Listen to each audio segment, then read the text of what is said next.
మనతో మాట్లాడిన మాట ఆకాశాన్ని, భూమిని, సముద్రాన్ని సృష్టించింది నేనే, శూన్యములో సమస్తము సృష్టించింది కూడా నేనే, నిరాకారముని ఆకారంగా చేసింది కూడా నేనే. హల్లెలూయా, హల్లెలూయా,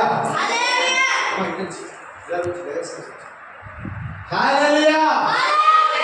రెండు చేతుల పైకి బిగ్గరగా చెప్తామా? హల్లెలూయా. దేవుని మహాకృప మనలో ఉంది కనుక మనము నిత్యము భార్య శరీరంగా ఉంటాం. ఆకు వాడక పువ్వు రాలక నిత్యం మనము ఉండుగాక. హల్లెలూయా, హల్లెలూయా. ఈ పునరాత్మ ఆదివారం రోజు దేవాది దేవుడు మనతో మాట్లాడిన మాటలు ఇప్పుడు మనం చెప్పుకున్నాం. నాతో మాట్లాడాడు దేవుడు, నేను ఈ రోజు నుంచి మంచి మార్గంలో నడుస్తాను అని వారి చేతులు ఎత్తారా? రెండు చేతులు పైన ఎత్తారా? హల్లెలూయా చెప్తారా?